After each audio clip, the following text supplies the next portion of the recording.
But we start with arguably the biggest story that we can in late May. Jalen Ramsey yesterday strung together a string of tweets effectively saying goodbye to Miami. Maybe I'm reading a little bit too between the lines with this, but when he says I'm ready for the next chapter, I don't think he means the 2025 season. I think what he means is that he does not want to be in Miami anymore. And Jalen Ramsey has been tied to Washington through various reports during this 2025 offseason. Now that feels a little bit more open to realistically happening with him firing these tweets off. Now, I do want to point out, it is very important for those of us that are fans of the team just to pay attention to who is tweeting reports about the Commanders being interested.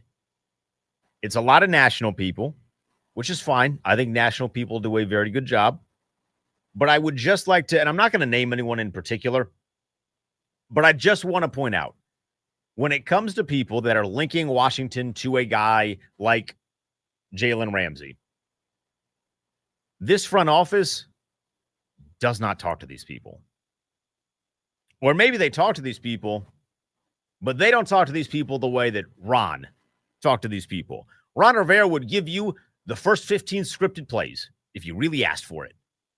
This front office does not do that. So when you see reports from guys on ESPN, on CBS, Fox, whoever, it's not just one person. It's the litany of all of the national reporters. They don't get a lot of clarity from this front office group. So just keep that in mind when it comes to the Jalen Ramsey stuff. I, though, Max, in sitting and thinking about this, I have discovered exactly how I would want if Washington goes and makes Jalen Ramsey a Commander. I have discovered exactly how I want this to go down. Oh, yeah? If it's via trade, which at this point it would have to be. It would have to be via trade. That's the best thing for Miami. He wants out of Miami. Miami clearly wants out of him. Contract situation is going to be tough, but if it's a post-June 1 trade, it does become a little bit easier.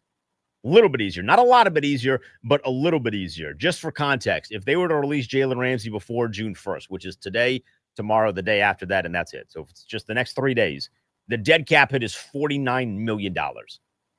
So they are not going to be doing that. No. He is not going to be getting released before June 1st.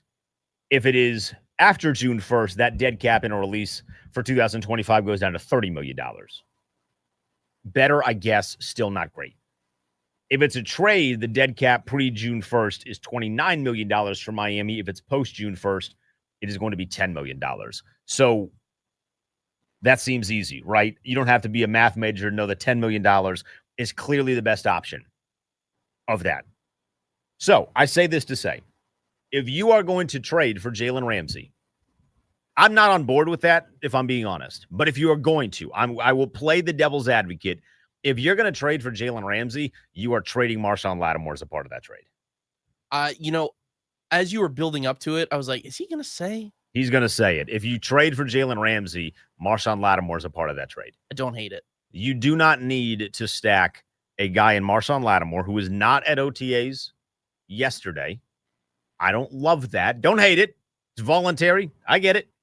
But I don't love when a guy who did not perform great last year, especially in the postseason, is not at OTAs, at least yesterday. We will see if he is there today. I cannot imagine that he will be there today unless someone said that yesterday and I missed it. I listened to everybody. Haven't seen anything. Have not seen a report that said he just missed Wednesday. He'll be here Thursday. So I'm not expecting to see him there. If he is there, I will change my tune.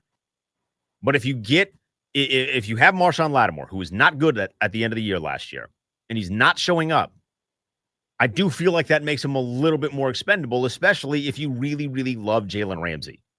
I want a defensive pass rusher. Let me make that abundantly clear. And it is actually starting to make me very upset that there has not been a defensive pass rusher that has been acquired that I can put a lot of faith in. But if you want to go for Jalen Ramsey, you trade Marshon Lattimore. I do not think you can spend the assets and then the money to then trot out Lattimore, Ramsey, and then decide between Sanderstill and Trey Amos, and then one of those dudes is riding the bench. Mikey Sanderstill is too good to be riding the bench right now. After what we saw last year, the way that he played against A.J. Brown, the way that he played against Detroit, the way that he played against everybody, even when Lattimore wasn't doing great with Mike Evans, who stepped up to the matchup. It was Mikey Zanner still. That dude would play really well against guys that had at least 6 inches of height on him. Didn't seem to matter. I do not think you can have Mikey Sanders still ride the bench, but then I also would be very confused if you draft this guy, Trey Amos, who, as I watched Commanders log yesterday, they love Trey Amos. They love him. Now, I understand the Commanders log bit. You are not going to put a video or clip in there of guys being like, damn it, I hate that we have to pick him, but we're going to pick him.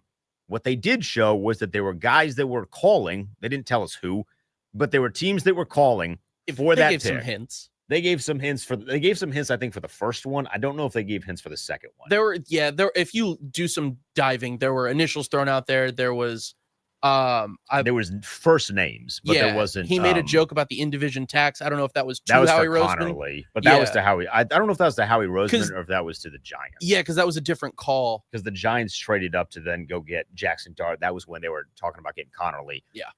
But they decided to not go to trade out of that second round spot to draft Trey Amos.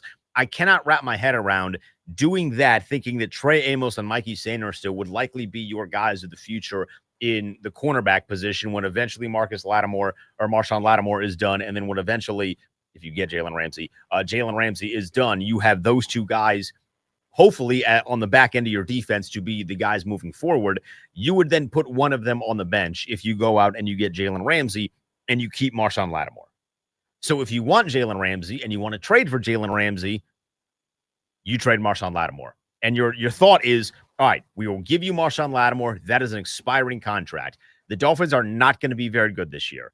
They are going to lie to themselves and say we are going to be very good this year, but they are not going to be very good this year. Tua is not it. They overpaid him, and it seems like the McDaniel thing is very much wearing off. The rap references, the guy in the just being quirky and funny at the microphone, Mike Jones, like that all was good when you're winning 11 games. When you're not winning 11 games and you have proven over the course of the last 3 years that you can't win in the month of December because it gets a little chilly outside. The Dolphins, I don't know that the Dolphins are going to be fully intact by the time the Commanders play them in Barcelona. It would not stun me if McDaniel is no longer the coach and they have just completely punted on this season. Tyreek Hill doesn't want to be there. Do not allow him to lie to you and say that he actually does want to be there. He wants to hang out with Aiden Ross more than he wants to play football. He wants to hang out with Aiden Ross. He wants to hang out there with baby Gronk. And like whatever you feel about Tyreek Hill, the person, I don't feel very good about him. But maybe you feel differently about Tyreek Hill, the person. An NFL player hanging out with like a weird 14-year-old is weird. Confirmed. There is no way to spin it that an NFL player hanging out with a dude whose dad is forcing him to be popular and basically buying women for the kid, that is weird. And Tyreek Hill was hanging out with baby Gronk and just trying to hype up baby Gronk. Weird. That situation is going to be a disaster. So maybe if you're Washington and you love Jalen Ramsey more than you love Marshon Lattimore, you put him in the trade, you get Jalen Ramsey. You're going to have to pay Jalen Ramsey. He wants a new contract. The issue that I have with Jalen Ramsey and why I would not go and get him, because let me make this abundantly clear. I don't really have a huge interest in Jalen Ramsey at this particular point in time. I have an interest in a pass rusher. I have an interest in somebody that can set an edge and stop the damn run when Saquon Barkley comes to town, or when you go and you play Saquon Barkley, or the Giants, because their no-named running back last year had nearly 120 yards in the first quarter, or whoever Dallas trots out there at running back. You got Bijan Robinson again on your schedule this year. Like, you play a lot of really good running backs, the Lions duo. I need someone that can go out there and set an edge. Now, Jalen Ramsey played well in run defense, so hooray for that, but he's also a cornerback. I don't want a cornerback to set an edge. I want a guy that can get after the passer and stifle up this defensive line. So I'm not in on Jalen Ramsey at all. But if you are in on Jalen Ramsey, Lattimore needs to be part of the deal. And then they can deal Miami with his contract. You can pay Jalen Ramsey. And then in 2 years, when he outwears his welcome, like he has done in Jacksonville, like he has done in Los Angeles, and like he has now done in Miami, well, then you can decide to move on from him. And then hope maybe, just maybe, you make some sort of like crazy, massive package deal where when both guys seemingly outweigh or they're welcome, you can trade Laramie Tunsil and Jalen Ramsey. because those are two guys that have done the exact same thing. They are not in positions with teams for extended periods of time. And there are a lot of reasons, like you can point to the Rams' financial situation as to why Jalen Ramsey had to leave, but you can manipulate the cap very easily in today's NFL. If they wanted to keep him, they would have kept him. If the Miami Dolphins really wanted to keep him, they would keep him. They don't really want to keep him. He does not want to be there. I understand that he wants to win. I don't want Jalen Ramsey. And I know I'm in the minority because I see it on Twitter that everybody wants Jalen Ramsey. And I think most of you are falling for the name more than you are falling for the player. He was really good at times in Jacksonville. He's not a bad player by any stretch of the imagination, but he is not nearly the player that is going to be worth the money and then potential assets that he would command. And oh, by the way, it's not like you have a lot of assets to give up. The Commanders have 5 draft picks next year for the second year in a row in 2026. 5, which is another reason why if you do make this trade, you have to put a player in there. And the player that makes the most sense would be Marshon Lattimore, because it's not like you can take away from any other position unless you want to trade like a Luke McCaffrey. But I don't think Miami is going to be like, yeah, we'll take Luke McCaffrey for Jalen Ramsey straight up. That's not going to happen. So you need to trade a player in there. But again, I don't think the juice that Jalen Ramsey would bring is worth the necessary squeeze that Washington would have to make. It's the name over the actual production. It almost feels a little too Dan Snyder-esque. Oh, look at this big name player that wants out.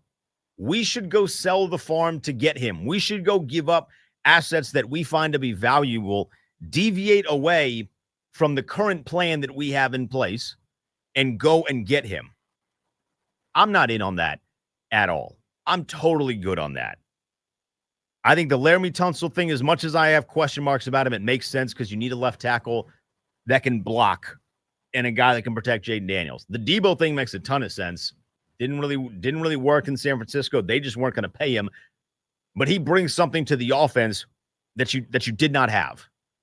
What does Jalen Ramsey bring to the defense that you did not have, other than being an aging defensive back that is likely over the peak of his prime? The same way that Marshon Lattimore is. So if you already have one of those dudes, I'm not moving heaven and earth. I'm not moving nothing to go and get him, get another one of those dudes to then potentially push Trey Amos out, push Mikey Sainristil out. I don't see or want Mikey Sainristil or Trey Amos, at least at this point in time, to kick to safety. I'm sure someone's going to tweet me, which you can, at the Denton Day when we open up the phones on this topic at 301-230-0980, 301-230-0980. Someone might say, Denton, just kick one of them to safety. I don't have any interest in kicking Trey Amos or Mikey Sainristil to safety for Jalen Ramsey in 2025. In 2018, hell yes, brother. In 2025, I have zero interest in making that a reality here. Good player, send him to Atlanta. If he goes to Dallas, Dallas is rumored with all of these things, sick. Let him go to Dallas. Terry will burn him a couple of times. Maybe Debo will burn him a couple of times. I'll be perfectly fine with that. I don't need to move heaven and earth to get that guy here, though. I just don't. And I think a lot of us are jumping too much on the name because the team was good last year. Everybody wants to win this year. I get it. I don't need Jalen Ramsey.